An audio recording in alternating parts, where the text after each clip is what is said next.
Hey, what's going on YouTube? It's P from PBKM, and this week I'm doing movie reviews, and don't mind my hair because that's getting done tomorrow. Anyway, not a whole lot of movies this time around because I didn't get to do a whole lot.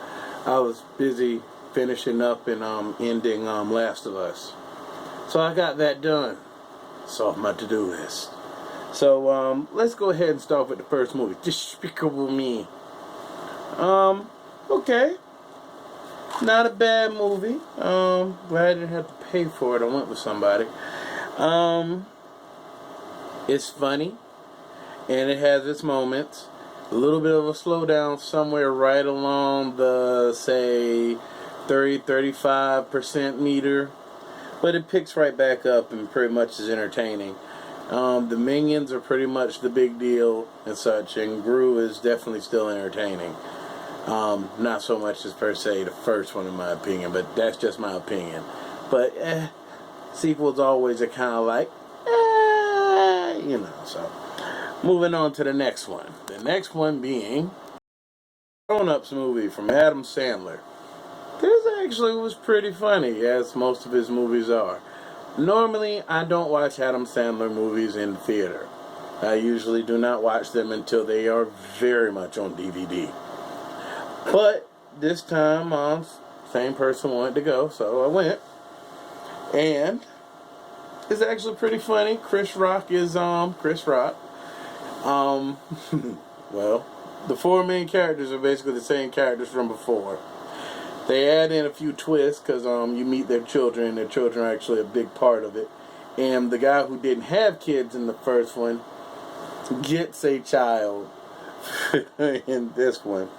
And apparently is also into muscle-bound women, which I can't laugh or joke about that due to my Tumblr, because pretty much muscle-bound women, though interesting and sexy, do look like they're quite capable of beating you up, which makes you probably nicer to them.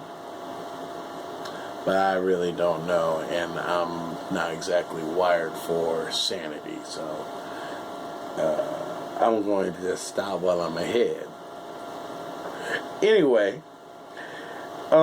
they have lots of movies, and then when they brought in the frat boys, oh my gosh, it was like the douchebag squad.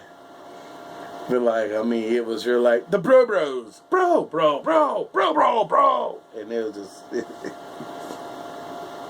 it's funny. It's funny. It's probably something you watch a couple of times. It's either gonna be your go-to movie or it's not. That's pretty much how that one goes. And we're gonna move on to the next one. Alright, next one. I was told that this was going to be the movie of the summer, and at first I was like, reserve judgment. But it's White House Down. It's actually good. It's got lots of action, and Tate's not a bad guy, and the little girl was kind of a nice mix-up and such, and people got shot, and the unexpected happened with the unthinkable, and there was a little moment where it felt like Hollywood just kind of took a step back and said, hey, let that realness happen. And it did, and it was suspenseful, and it had drama, and Jamie Foxx was good as the president. So I like it. I like it. It wasn't bad. But on to the next movie.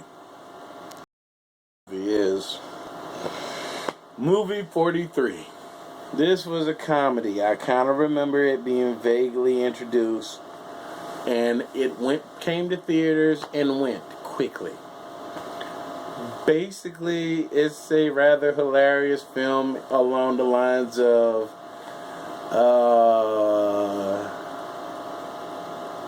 scary movie on crack without the scary theme.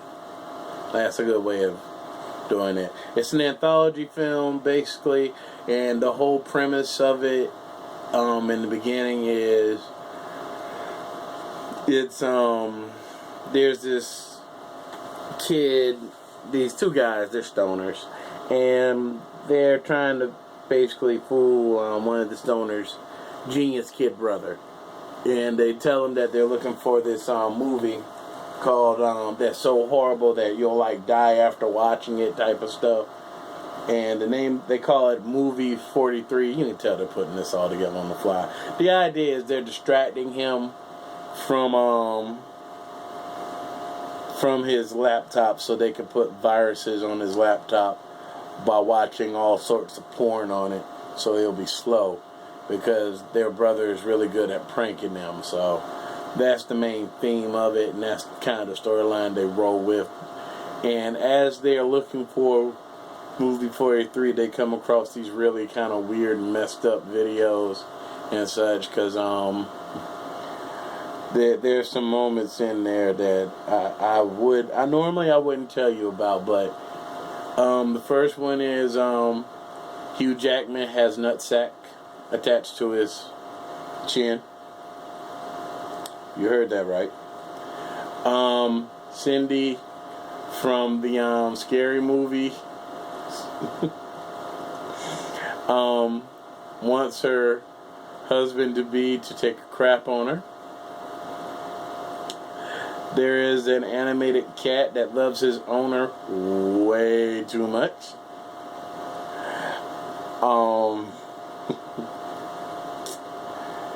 Yeah,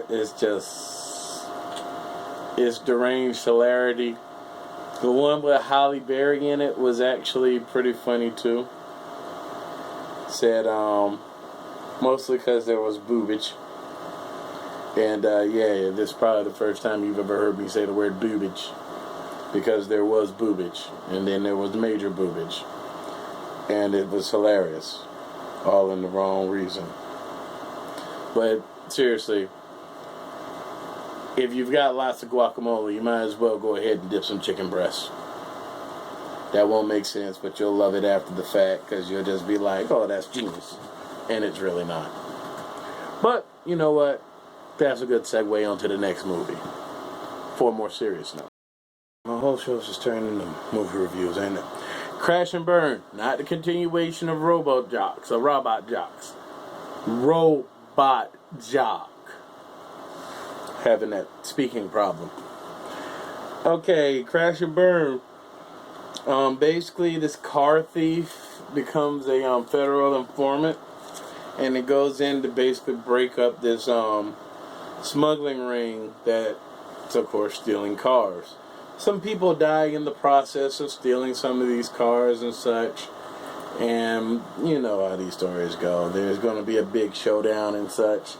Unexpected hero winning at the end, where basically he's kind of tricked them into getting a free car because of all the cars that he stole, and he happens to just be driving one, so that doesn't really ruin much of anything, and I left a lot out because the story is semi-complicated and such. It's an alright movie. You know, it's kind of like sort of like Lethal Weapon 4. You know it exists and you've probably seen it, but it just doesn't tie into anything that you do currently, you know. So it's not bad. Actually, some notable people in it, but their names escape me at the moment. But they're people that you usually see in Tarantino films, honestly. But it wasn't bad. I did enjoy it, but yeah, I'm not gonna probably watch it again unless it's on TV or something. Just to be honest, it's a good movie, but I'm not gonna watch it under my own energies. I'm not going to go seek it out. And that's it for this week. I've got some more movies I'll be seeing by the end of the week, apparently. And pretty much be going from there. And pretty much that's about it for the moment. So, later, folks.